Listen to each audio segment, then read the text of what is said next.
साथियों, welcome back. आप सभी लोगों का एक बार फिर बहुत बहुत स्वागत है मेरे यूट्यूब चैनल पर। चलिए एक बार फिर हम लोग आज इस ऑनलाइन क्लास के माध्यम से समझेंगे एक महत्वपूर्ण विषय को। और जो विषय चल रहा था जीव विज्ञान के अंतर्गत, उसी में आज का टॉपिक बहुत ही महत्वपूर्ण है, ये ध्यान रखना। और इस टॉपिक को पढ़ें, देखें और याद रखें एग्जाम के दृष्टिकोण से भी और अपने जीवन को अच्छे रूप में जीने के लिए।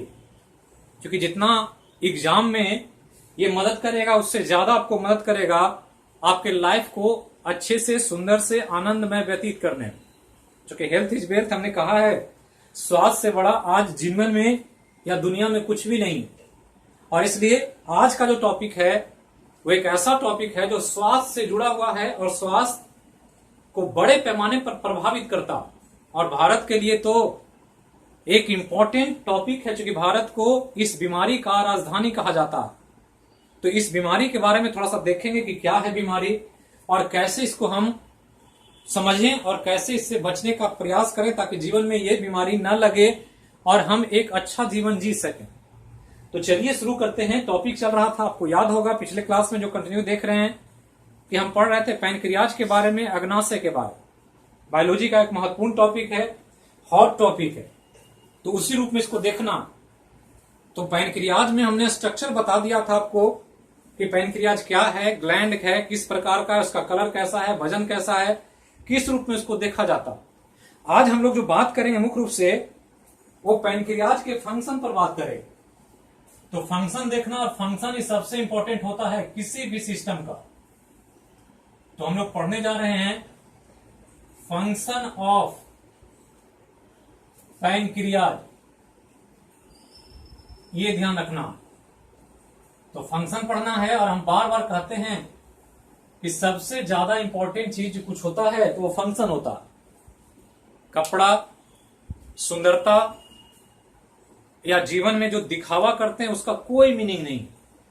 आप कितना अच्छा काम करते हैं, क्या आपका व्यक्तित्व है, काम से बोलता है वो व्यक्तित्व, और काम ही सबसे इंपॉर्टेंट होता है।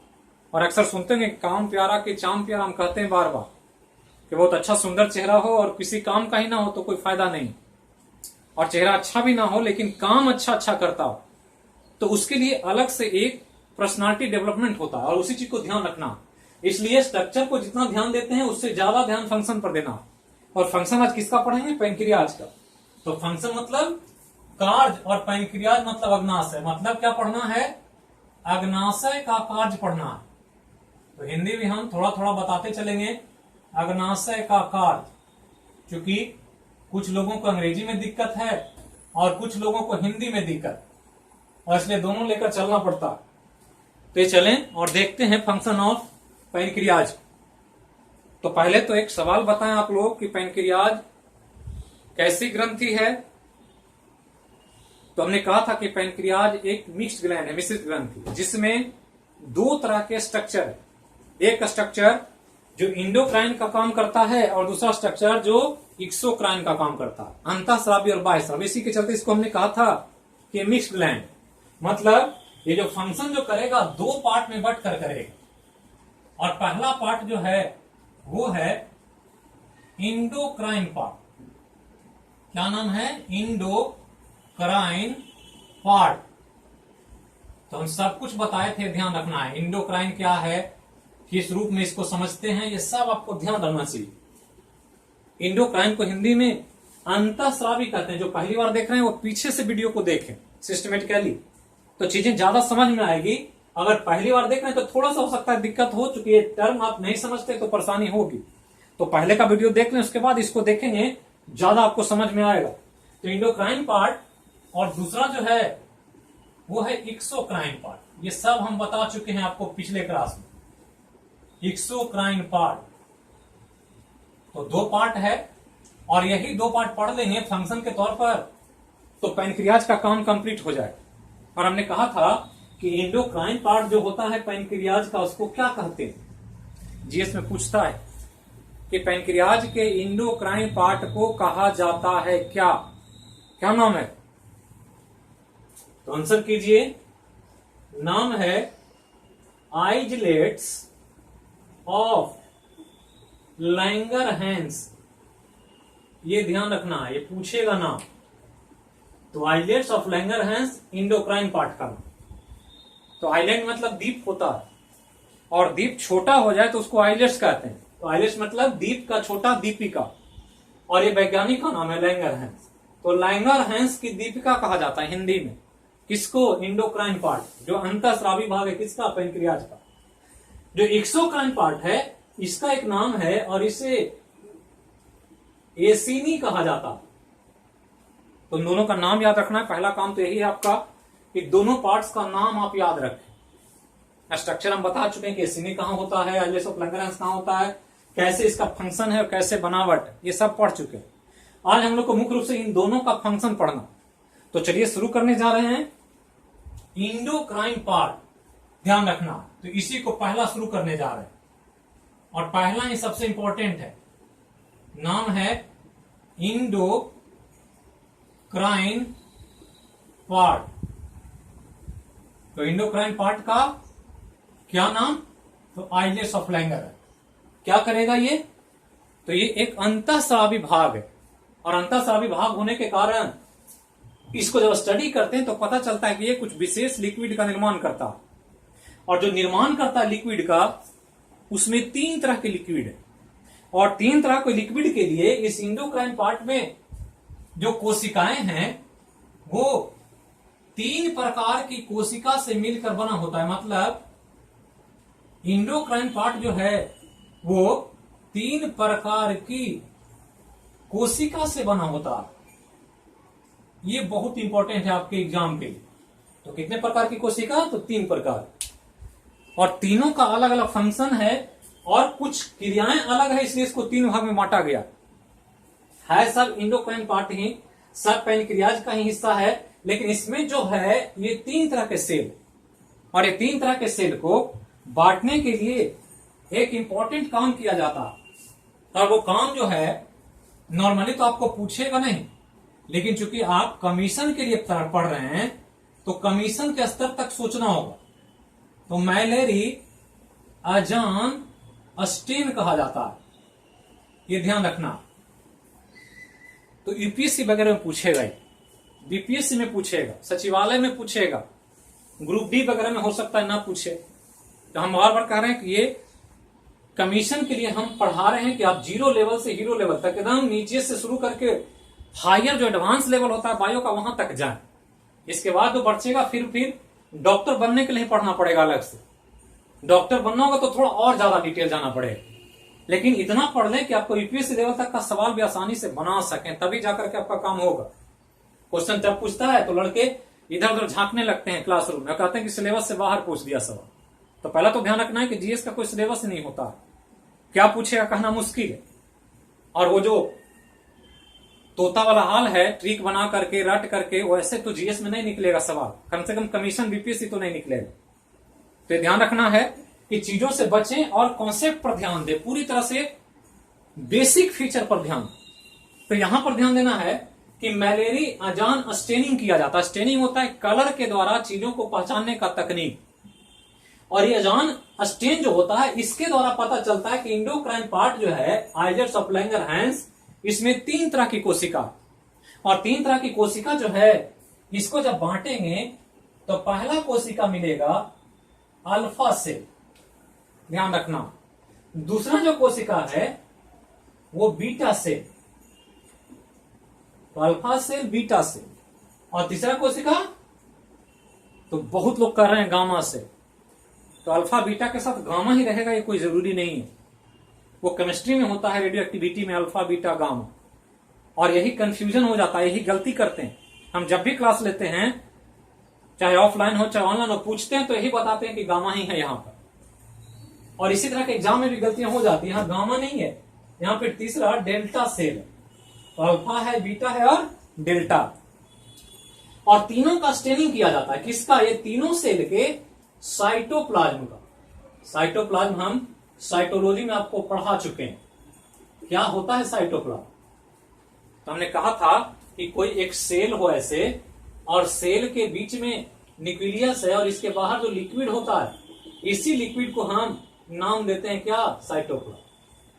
कोशिका में केंद्रक के बाहर जो द्रव रहता है उसका नाम साइटोप्लाज्म, इसको कोशिका द्रव कहा जाता है। अब साइटोप्लाज्म को जब स्टेनिंग करेंगे, केमिकल डाला जाता है, मैलेरी अजान केमिकल होता है जो स्टेनिंग के लिए डालते हैं इस पर, तो तीनों सेल को निकाल देते हैं और डालते हैं, स्टेन करते हैं। केमिकल जब डालेंगे तो जो नॉर्मली कलरफुल नहीं होता, ये वाटर जैसा होता है, क्रिस्टल साफ दिखे, जैसे अंडा फोड़ते हैं तो बीच में गोल जर्दी निकलता है और उसके बाहर क्या है, पानी जैसा चिपचिपा गाढ़ा लिक्विड होता है जो क्रिस्टल होता है। तो वही जो चिपचिपा क्रिस्टल ट्रांसपेरेंट है वही साइटोप्लाज्म। अब जैसे ही मैलेरी अजान स्टेन को यूज करेंगे तो इस साइटोप्लाज्म ये तीनों का अलग अलग कलर में दिखेगा, और जब कलर दिखेगा उसके हिसाब से पहचान हो जाएगी कि कौन सी कोशिका क्या है और किस रूप में इसको पहचाना जाता है। तो अल्फा सेल को अगर स्टेन करेंगे तो अल्फा सेल जो होगा ये कलर देगा, प्रोटोप्लाज्म का कलर चेंज करेगा और ये कलर हो जाएगा कैसा, रेड कलर।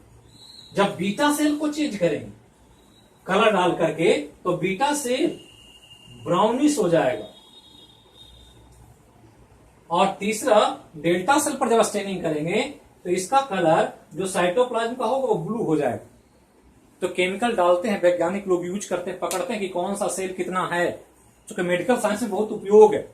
और यही ध्यान रखना है कि अल्फा सेल जब स्टेनिंग करते हैं, मैलेरी अजान स्टेन, कभी कभी पूछ देगा कि इंडोक्राइन पार्ट जो है पैंक्रियाज का, उसका अल्फा बीटा और डेल्टा का निर्धारण होता है किस स्टेनिंग से, तो मैलेरी अजान स्टेन से। और मैलेरी अजान स्टेन से साइटोप्लाज्म का कलर बदलता है, अल्फा सेल का कैसा, तो रेड हो जाएगा, बीटा सेल ब्राउनिश हो जाएगा और डेल्टा सेल ब्लू कलर में दिखने लगेगा इसका प्रोटोप्लाज्म। तो कहेंगे क्या है, अल्फा बीटा और डेल्टा की पहचान। अब यहां ध्यान रखना है कि अल्फा बीटा और डेल्टा का नंबर जो होता है ये भी अलग अलग होता है। अल्फा सेल जो होता है ये टोटल कोशिका जो होगा उसमें इसका संख्या 10 से 15% होगा, ये ध्यान रखना। मतलब तीनों जितना रहेगा उसका 10 से 15% अल्फा सेल रहेगा। बीटा सेल जो होगा ये 60 से 70% तक रहता है, जबकि ये जो डेल्टा सेल है ये 5 से लेकर 10% तक वेरी करता। तो इतना तो आपको पढ़ना भी नहीं है, हम इसलिए बता रहे हैं कि आपको कॉन्सेप्ट क्लियर रहे और कुछ क्वेश्चन पूछे तो आप फंसे नहीं। ट्रिक नहीं याद करें, ट्रिक याद करने से आप दिक्कत में पड़ेंगे। तो ध्यान रखना है, यहां ट्रिक काम नहीं करता। ट्रिक होता है छोटे चीजों को, कुछ कुछ चीजों को याद करने के लिए, जिससे आप फैक्चुअल सवाल बना सकते हैं। वो सब बना लेता और रिजल्ट में और स्कोर करने में 2-3 नंबर का ही फासला होता है। रिजल्ट 1 नंबर से हो जाता और 1 नंबर से नहीं होता। तो ट्रिक बना करके, रट करके, वन लाइनर पढ़ करके जो सुपरफिशियल पढ़ते हैं वो स्कोर तो कर लेते हैं, 50-60% कर लेंगे, लेकिन जो 5-10% का फासला है वो तय नहीं होता उनसे। और उसके लिए विशेष गहराई से पढ़ने की जरूरत होती है। जो 5-10 सवाल डिसाइड करता है एग्जाम में रिजल्ट को, उसी के लिए आपको गहराई से पढ़ना होता है। कंपटीशन बहुत टफ है, तो इसको ध्यान रखना। अब यहां ध्यान दें कि alpha cell red colour staining के द्वारा देता है और इसकी संख्या 10 से 15%। बीटा सेल स्टेनिंग के द्वारा ब्राउनिश कलर देता है और इसका परसेंटेज 60 से 70%। और डेल्टा सेल ब्लू कलर देता है और 5 से 10%। तो पूछ दे कि आइलेट्स ऑफ लैंगरहैंस पैंक्रियाज का जो है इसमें सबसे अधिक कौन सेल होता है, यही पूछ दे आपसे। तो सबसे अधिक कौन सेल, तो यहां दिख रहा है सबसे अधिक 60 से 70% बीटा सेल, सबसे कम कौन, तो डेल्टा सेल 5 से 10%। और चूंकि है क्या ये इंडोक्राइन पार्ट, और इंडोक्राइन पार्ट का हमने कहा था कि काम क्या होता है, तो इंडोक्राइन पार्ट का काम है एक विशेष द्रव का निर्माण करना जिसको हार्मोन कहा जाता है। हार्मोन से बहुत परिचित होंगे लोग। आज का समय है, जो पॉपुलेशन है, जो घर में लोग हैं, थायराइड से सब परिचित है। और थायराइड एक हार्मोनल बीमारी है। हार्मोन थोड़ा सा चेंज होता है, पूरा जीवन अस्त व्यस्त हो जाता है। तो थायराइड जानते हैं हम लोग, पढ़ेंगे इंडोक्राइन सिस्टम कि थायराइड क्या होता है। लेकिन यहां जो हम लोग पढ़ रहे हैं इसके ध्यान में रखकर कि तो ये भी एक इंडोक्राइन ग्लैंड है, और endocrine gland islets of Langerhans ये जब भी निर्माण करेगा, किसका निर्माण करेगा, हार्मोन का। और ये हार्मोन के निर्माण के लिए 3 तरह के सेल है, अल्फा सेल, बीटा सेल और डेल्टा सेल। और तीनों 3 तरह के हार्मोन का फॉर्मेशन करता है। पहला हार्मोन जो अल्फा सेल बनाता है इसका नाम है ग्लूकागोन। कौन हार्मोन? Glucagon hormone. कौन बनाएगा? Alpha cell. ये ध्यान रखना, कौन बनाता है? अल्फा सेल बनाता है। दूसरा बीटा सेल है, ये एक हार्मोन बनाता है जिसका नाम है इंसुलिन हार्मोन। नाम सुने होंगे, बहुत चर्चित है। हमने कहा आज भारत के लिए बहुत चुनौती है ये बीमारी, तो कैसे इसको देखते हैं। और तीसरा डेल्टा सेल, और डेल्टा सेल जो एक हार्मोन बनाता है उसका नाम सोमैटोस्टैटिन हार्मोन। तो 3 हार्मोन हो गया, ग्लूकागोन, इंसुलिन और सोमैटोस्टैटिन। अल्फा सेल क्या बनाता है? ग्लूकागोन। बीटा सेल इंसुलिन और डेल्टा सेल सोमैटोस्टैटिन। और यही 3 हार्मोन के निर्माण के लिए पैनक्रियाज का ये इंडोक्राइन पार्ट काम कर रहा है कंटिन्यूअसली हमारे जीवन में। तो इसी को समझना है, आइलेट्स और प्लेगरहैंस फंक्शन को। तो ये आपको इतना चीज पहले तो ध्यान रखें कि क्या है, कैसे काम कर रहा है, कौन हार्मोन कौन बनाता है, किसकी संख्या कितनी है, वो सेल को पहचानते कैसे हैं, कौन सा स्टेनिंग किया जाता है, ये सब आपको ध्यान रखना। इतना आपको किसी भी क्लास में, कम से कम जीएस में तो नहीं बताया जाएगा। आप कोई भी क्लास करके देख लें, आपको कहीं नहीं बताया जाएगा। लेकिन आजकल सवाल मिलेगा, जब आप बीपीएससी में बैठेंगे, यूपीएससी में बैठेंगे, क्वेश्चन उठाकर देखेंगे तो मिलेगा। जब मिलेगा तो लगेगा कि बहुत गहराई से पूछ दिया। तो कितना गहराई से पूछा ये तो हम अब बता चुके। अब गहराई आपसे छुपा हुआ नहीं है, इतना तो कम से कम आपको ध्यान रखना पड़ेगा, तब जाकर के आप काम कर पाएंगे। और आपका रिजल्ट आज जैसे देख रहे हैं, सब लोग एक एक का बायोग्राफी पढ़ रहे हैं। यूपीएससी में कौन टॉप किया, पढ़ते हैं क्या क्या किया वो। तो पढ़ने से, सुनने से और फेसबुक पर देखने से कुछ होगा नहीं, करना पड़ेगा खुद से। आज वो किए इसलिए आप उनको देख रहे हैं और पढ़ रहे हैं, उनके बारे में जानना चाहते हैं। और जब कर रहे होंगे तो पता भी नहीं होगा कि वो कहां कर रहे हैं और कैसे कर रहे हैं। तो हमेशा यही कहा जाता है कि मेहनत इस प्रकार करो, इतना खामोशी से कि रिजल्ट शोर मचा दे। मतलब रिजल्ट मिले तो गांव स्तर, जिला, राज्य सब जान जाए कि कौन बच्चा है, कौन पढ़ता है, किसके पिताजी कौन है, कहां से रहता है, सब पढ़ना चाहता। तो ये तो पूरा गहराई से पढ़ने पर आप उस लेवल तक पहुंच सकते हैं। तो चलिए अब इससे आगे चलते हैं और यहां जो काम करते हैं, अब यहां पर ये जो पढ़ गए कि यही इसका फंक्शन था, तो ये फंक्शन हमारे जीवन में करेगा क्या, सबसे इंपॉर्टेंट यही है। और इसी पर आपको फोकस करना है, कैसे ये शरीर में काम करेगा। तो शरीर का जो काम करता है, ये काम है एक ही चीज का, और वो है, हम नाम यहां लिख रहे हैं, नाम है ब्लड ग्लूकोज लेवल। ये ध्यान रखना है, ब्लड ग्लूकोज लेवल को नियंत्रित करना, यही इसका काम है, को नियंत्रित करना। तो कंट्रोल करना है ब्लड के ग्लूकोज लेवल को, और यही ये तीनों मिलकर करेगा।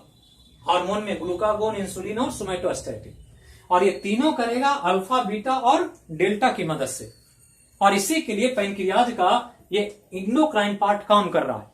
तो ध्यान रखना है कि पैनक्रियाज का इंडोक्राइन पार्ट का जो काम है वो क्या है, तो शरीर में ग्लूकोज लेवल को नियंत्रित करना, कि ग्लूकोज लेवल कैसा है और जितना है उसको कैसे कंट्रोल किया जाए, इसी के लिए सारा काम कर रहा है।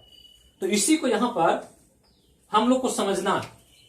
तो अब तो यहां पहले तो समझना है कि ये ब्लड ग्लूकोज लेवल होता क्या है और ये ग्लूकोज का फंक्शन क्या है। तो ये तो हम पढ़ेंगे आगे के टॉपिक में, जब हम लोग रेस्पिरेशन पढ़ेंगे, श्वसन तंत्र, तो वहां हम ग्लूकोज के बारे में डिटेल बताएंगे कि क्या यूज है। यहां जो पढ़ना है वो पढ़ना उस ग्लूकोज के नियंत्रण को समझना है कि कैसे नियंत्रित होगा। तो अब ध्यान दें कि पहले तो समझना है कि ये ब्लड ग्लूकोज लेवल होता क्या। तो एक चीज ध्यान रखना है कि ये ग्लूकोज जो है, ये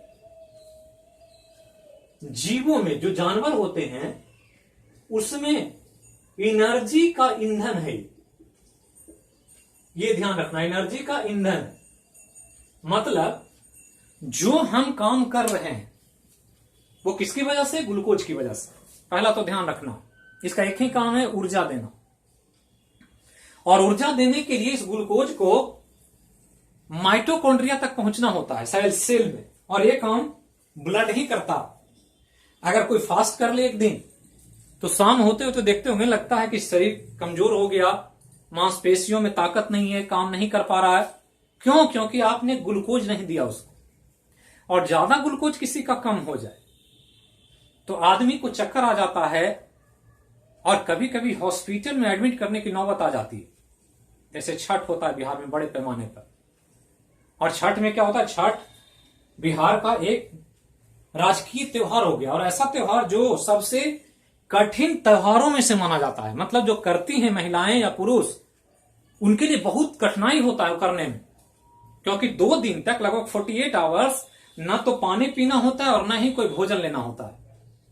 और इसके कारण से शरीर बहुत ज्यादा कमजोर हो जाता है, और कई लोगों तो घाट पर नहीं पहुंच पाते हैं, अर्घ नहीं दे पाते, उनको हॉस्पिटल ले जाना पड़ता है। फिर क्या करते हैं डॉक्टर? सेलाइन चढ़ाते हैं, पानी चढ़ा देते हैं, और पानी चढ़ाते हैं, एनर्जी मिलता है और बॉडी फिर काम करने लगता है। तो ये सारा खेल इसी का, ये जब तक नॉर्मल रहेगा शरीर काम करेगा, जैसे ही खराब कम होगा तो परेशानी होगी, और ज्यादा होगा तो भी परेशानी होगा। दोनों चीज में डैमेज है।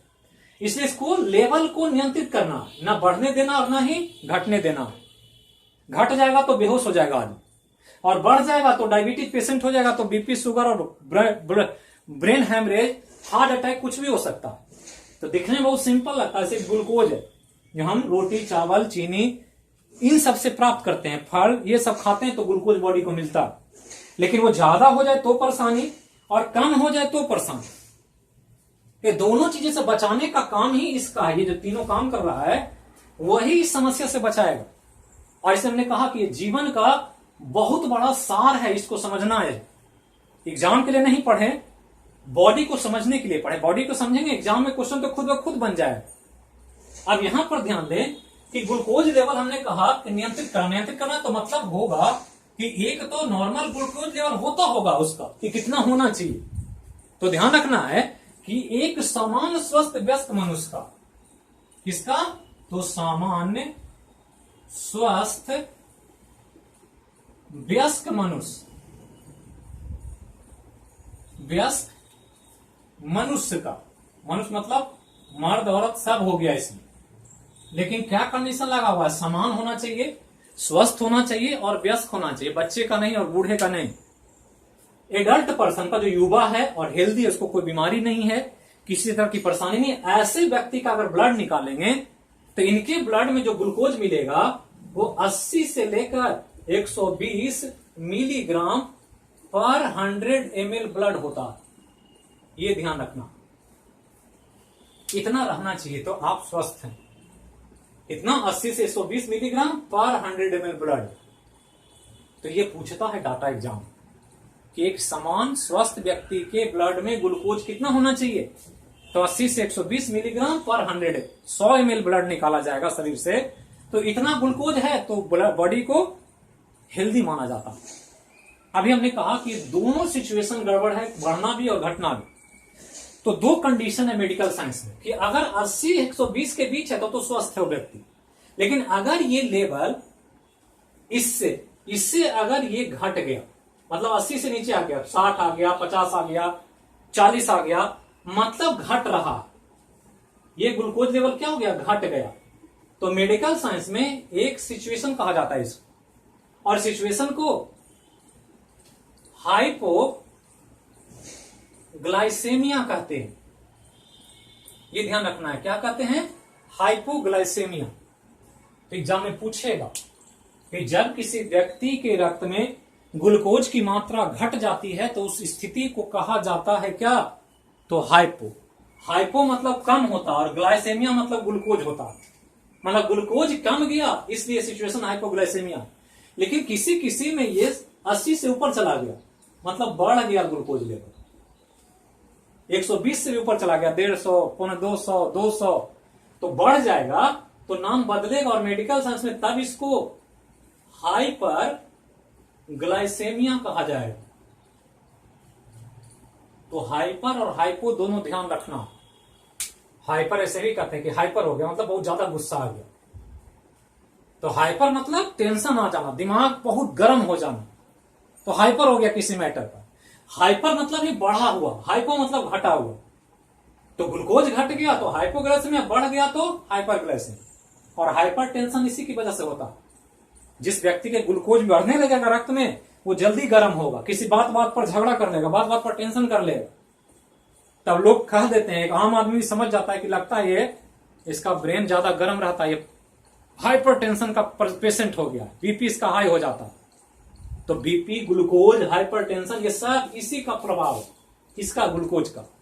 और ये सिचुएशन दोनों ना किसी को हाइपरग्लाइसेमिया हो और ना हाइपोग्लाइसेमिया, और इसी के लिए तीनों बैठा हुआ। कौन कौन? ग्लूकागोन, इंसुलिन और सोमैटोस्टैटिन। ये काम करता रहेगा तो ये नॉर्मल रहेगा, घटे बढ़ेगा नहीं।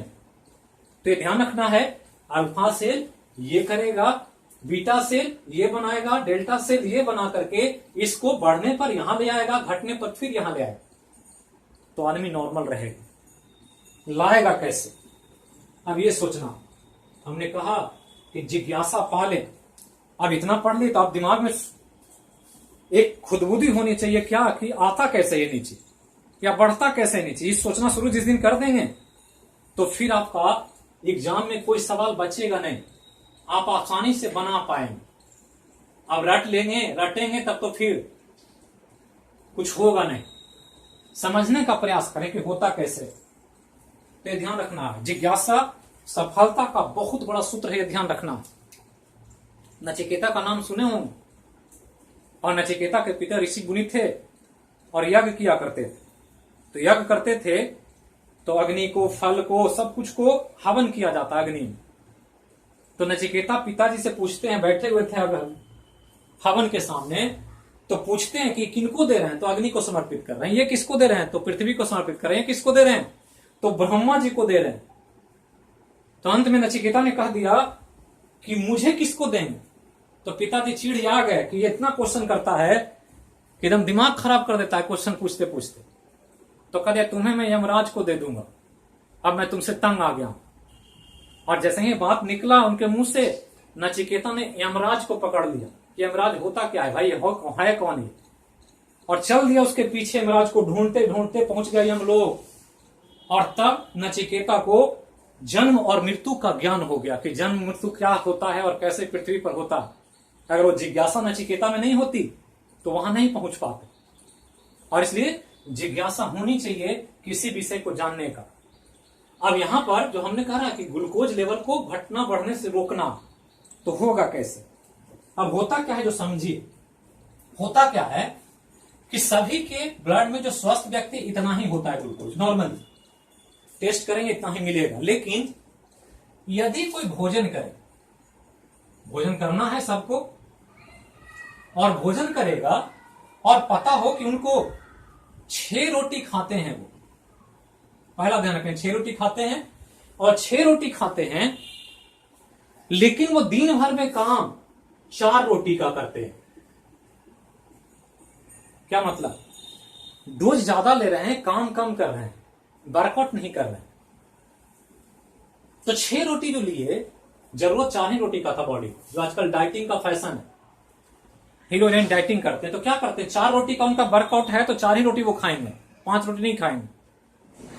होता क्या कि जैसे कि 6 रोटी खाए, 6 रोटी खाया पर 4 रोटी का काम करके खर्च कर दी, ऊर्जा तो खर्च होगा क्योंकि ये एनर्जी देगा, ये तो एनर्जी में खपत होता है भोजन का। तो काम करके आपने 4 रोटी खपत कर दिया, 2 रोटी बच गया जिसका एनर्जी खपत नहीं हो पाया, तो एनर्जी क्या होगा, ये स्टोर होगा। पैसा कोई कमाता है, सैलरी जिसको मिलती है 50,000, और 50,000 में अगर वो महीने का 40,000 खर्च करता है तो 10,000 तो बच गया ना उसके पास। तो 10,000 क्या करेगा, बैंक में जमा कर देगा, जमा करता रहेगा हर महीने। फिर जब कभी इमरजेंसी पड़ेगा तो उस पैसे को निकालेगा। तो जस्ट वही है कि जितना अगर ग्लूकोज है जरूरत उतना ले रहे हैं तब तो ठीक है। अगर ज्यादा ले लिए, जो एक्स्ट्रा ग्लूकोज है उसको जमा करना होता है, पहला चीज ध्यान रखना। तो होगा क्या कि 4 रोटी का आपका वर्कआउट है, 6 रोटी खाए तो 6 रोटी में क्या हो गया कि 2 रोटी एक्स्ट्रा ले लिया, तो ये 2 रोटी वाला को जमा होना, तो जमा रोटी को नहीं होना, ग्लूकोज को होना। मतलब ग्लूकोज जितना चाहिए था वो ज्यादा ले ली, ये ग्लूकोज है। और ग्लूकोज मान लेते हैं कि 120 तक होना चाहिए और जो रोटी खाया वो 150 ले लिए, तो 150 ले लिए मतलब 120 तक रेंज है, 150 ले लिए मतलब बच गया कितना, 30 ग्राम एक्स्ट्रा ले लिया। ये ना 120 तक होना चाहिए था, 150 ग्राम खा लिए किसी भी माध्यम से, तो 30 ग्राम क्या हो गया, एक्स्ट्रा हो गया। अब ये 30 ग्राम ग्लूकोज जो है, 30 ग्राम ग्लूकोज बॉडी में अतिरिक्त चला गया, जिसकी जरूरत नहीं है बॉडी को। तो ये अब क्या होगा, इसको जमा करना है, तो जमा तो ऐसे होगा नहीं, ग्लूकोज घुलनशील है, ब्लड में घुला रहता। तो जैसे ही ये ज्यादा हो गया, ये ग्लूकोज एक्स्ट्रा है, ज्यादा है, तो एक्स्ट्रा हो गया तो करेगा क्या कि जैसे ही ज्यादा होगा तो ये सेल एक्टिव हो जाएगा, कौन, बीटा सेल। और याद रखना है कि जब ब्लड में ग्लूकोज ज्यादा हो जाता है तो कौन कोशिका काम करता है, तो बीटा सेल काम करता है। और बीटा सेल क्या करता है, इंसुलिन बनाता है। तो ये इंसुलिन यहां बनाना शुरू करेगा, और ये इंसुलिन बनाएगा तो ये इंसुलिन के द्वारा ये ग्लूकोज बदल जाएगा किसमें, ग्लाइकोजेन में बदल गया। जो 30 ग्राम एक्स्ट्रा ले लिए थे वो चेंज हो गया किसमें, ग्लाइकोजेन। और ये जा करके जमा हो गया कहां, तो हम पढ़ा चुके हैं, जो बढ़िया से पढ़ रहे हैं, जो बीपीएससी की तैयारी कर रहे हैं, हमको पता है, उनको सब पता है। रिप्लाई करते हैं तो हमको आइडिया लग जाता है कि कौन किस लेवल से तैयारी कर रहे हैं। तो ध्यान रखना है कि ग्लूकोज अब लीवर में जाकर स्टोर हो गया, किस रूप में, ग्लाइकोजेन के रूप में। किसकी मदद से, इंसुलिन की मदद से। अब जो एक्स्ट्रा था, अब ये ग्लाइकोजेन बन गया तो ये वाला तो खत्म हो गया, तो जो था ये चेंज कर दिया, अब ये बन गया, तो फिर 150 से घट करके कहां पहुंचे, 130 120 पर आ गए। ग्लूकोज लेवल को मेंटेन कर दिया, बढ़ गया था तो फिर घटा करके 120 पर ले आए। कौन कर दिया, बीटा सेल कर दिया, और हार्मोन के रूप में इंसुलिन कर दिया। अब दूसरा सिचुएशन सोचिए कि यही व्यक्ति है, एक महिला है ये, और यही छठ करने चले गए। तो 2 दिन तक मैंने कहा 48 घंटा भोजन लेना नहीं है, पानी भी नहीं पीना है, लेकिन बॉडी को तो काम करना है, हृदय धड़क रहा है, ब्लड दौड़ रहा है, दिमाग चल रहा है, सब कुछ चल रहा है, तो वो तो एनर्जी चाहिए उसको काम करने के लिए। लेकिन आपने भोजन लिया नहीं, जो 120 चाहिए था वो भी नहीं दिया आपने। परिणाम स्वरूप ये 120 से घट गया, और घट करके 80 से भी नीचे आ गया, और उस व्यक्ति का ग्लूकोज लेवल 50 ग्राम पहुंच गया। मतलब ग्लूकोज नहीं लिए, भोजन नहीं किए 2 दिन, घटते घटते आ गया 50 ग्राम पर। जैसे ही 50 ग्राम होगा, बॉडी कमजोर हो जाएगा, खड़ा होने में दिक्कत होगा, लगेगा कि लेटे रहे, मांसपेशियां दर्द करेगी। क्यों, क्योंकि ग्लूकोज घट गया। अब ग्लूकोज जब घट गया और इसको पहुंचना 120 पर, अभी हम क्या कहते हैं कि पैसा जब 10,000 बच जाएगा महीने में खर्च के बाद, बैंक में रख देंगे, इमरजेंसी पड़ जाएगा तो क्या करेंगे, बैंक से निकाल लेंगे। सेम चीज है, एक बैंक है इसके पास जो रखे हुए क्या, ग्लाइकोज, जो पहले ज्यादा था उसको जो जमा करते आ रहा है, तो जमा है कहां, लीवर में। अब ये ग्लाइकोजेन को जो इमरजेंसी के लिए रखे हुए शरीर, जब आप नहीं लिए, भोजन 2 दिन नहीं किए, तो यहां पर ये ग्लाइकोजेन पर काम करेगा।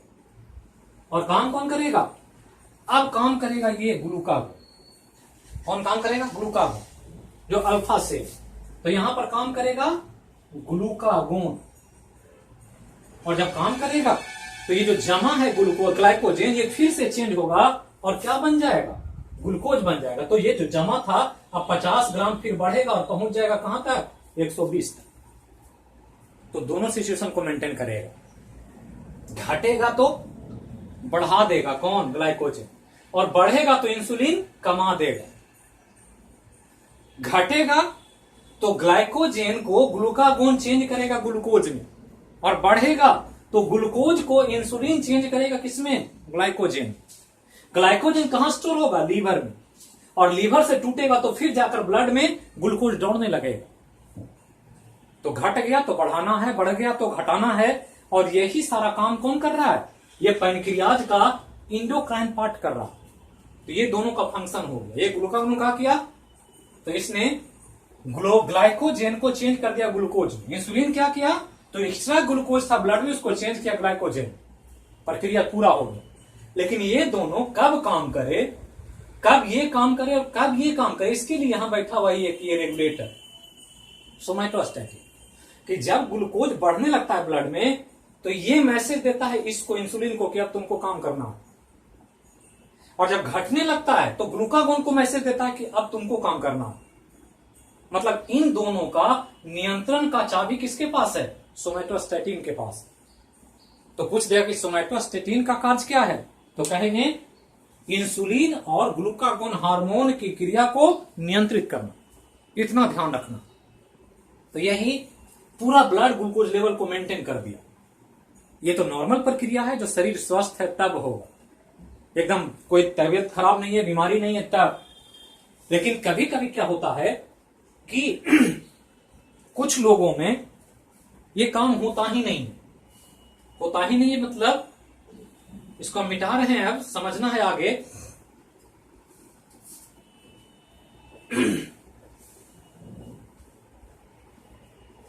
तो अब जो यहां देखना है वो हमने देखा कि कैसे ग्लूकोज को मेंटेन कर दिया। लेकिन दो इंपॉर्टेंट क्रिया है यहां पर जो हुआ अभी। इंसुलिन ग्लूकोज को ग्लाइकोजन में बदला, तो ये ध्यान रखना है कि ग्लूकोज था एक्स्ट्रा और इस ग्लूकोज को इंसुलिन चेंज किया, तो ये इंसुलिन चेंज किया और किस में बदला? ग्लाइकोजेन में बदला। तो इस क्रिया को साइंस में एक नाम दिया गया जिसको ग्लाइकोजेनेसिस कहा जाता। ग्लाइकोजेनेसिस कहा जाता। दूसरा क्या है कि जब ग्लाइकोजेन ग्लूकोज घटने लगा तो इसी ग्लाइकोजेन को ग्लूकागोन कार्य करता है और चेंज कर देता है किसमें? ग्लूकोज में। तो फिर यह क्रिया एक अलग नाम से जानी जाती है, तब इसे ग्लाइकोजीनोलिसिस कहा जाता। एक ग्लाइकोजेनेसिस और एक ग्लाइकोजीनोलिसिस, और ये काम इंसुलिन और ग्लूकागोन के द्वारा। और सोमैटोस्टैटिन ये दोनों को काम करेगा और दोनों को रेगुलेट करेगा ताकि ब्लड का ग्लूकोज लेवल एक व्यक्ति का हमेशा नियंत्रित रहे, वो कभी भी बदले नहीं, 80 से 120 के बीच काम करता रहे और आदमी स्वस्थ रहे। लेकिन होता क्या है कि कुछ व्यक्तियों में किसी कारणवश बीटा से कार्य नहीं करता, तो इंसुलिन की कमी हो जाती है।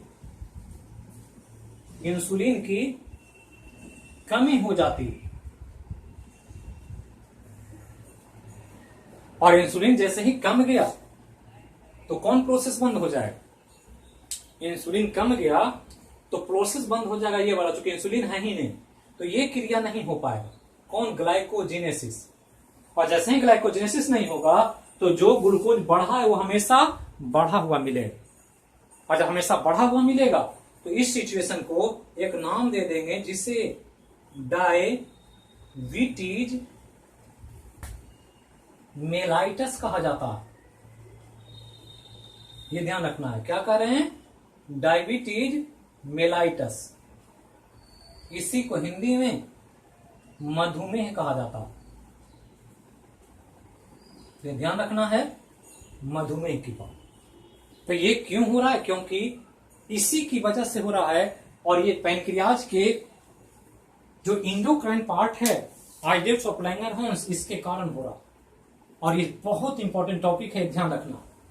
अब यहां के बाद आगे जो पढ़ना है वो पढ़ना है एक्सोक्राइन पार्ट को। तो एक्सोक्राइन पार्ट क्या है इसको ध्यान रखना है, उसको बाद में देखेंगे। पहले आज थोड़ा सा और ध्यान दे दें कि डायबिटीज मेलाइटस जब हो गया तो ब्लड में ग्लूकोज लेवल बढ़ गया। अब नॉर्मल से ग्लूकोज लेवल हमेशा ज्यादा मिलेगा, कभी वो कमेगा नहीं, क्योंकि इंसुलिन ये काम ही नहीं कर पा रहा कि बढ़े हुए ग्लूकोज को ग्लाइकोजेन में चेंज कर, और नहीं चेंज कर पा रहा है, इसलिए ये ग्लूकोज लेवल हमेशा बढ़ा मिलता। और तब ग्लूकोज लेवल को कम करने के लिए व्यक्तियों को इंसुलिन का इंजेक्शन देना पड़ता कि बाहर से जब बॉडी में नहीं बन रहा है तो इंसुलिन का इंजेक्शन देंगे तो वो व्यक्ति के ग्लूकोज लेवल को नियंत्रित करेगा और ग्लूकोज लेवल मेंटेन हो जाएगा।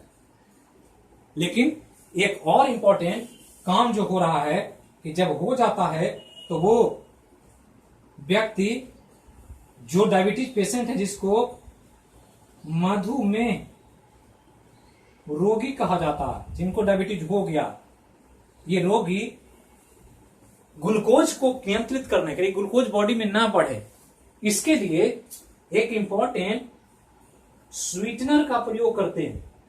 स्वीटनर मतलब मीठा करने वाला, और इस स्वीटनर का नाम अस्पार्टेम है, ये ध्यान रखना, एग्जाम में पूछेगा। और इसी के द्वारा मेडिकल साइंस में शुगर फ्री टैबलेट बनाया जाता है। जो एग्जाम में कई बार पूछा है कि मधुमेह रोगियों के लिए स्वीटनर का निर्माण किया जाता है, किसके कारण? तो एस्पार्टेम के द्वारा। और यह एस्पार्टेम बड़े पैमाने पर आज यूज हो रहा है भारत में, जो कि सबसे अधिक पेशेंट भारत में ही। तो इसको समझना है। तो यही आपका फंक्शन था पेनक्रियाज का इंडोक्राइन पार्ट का। अब यहां के बाद हम लोग मधुमेह पर थोड़ा सा बात करेंगे अगले क्लास में, और उसके बाद हम लोग बात करेंगे पेनक्रियाज के एक्सोक्राइन पार्ट का। Thank you.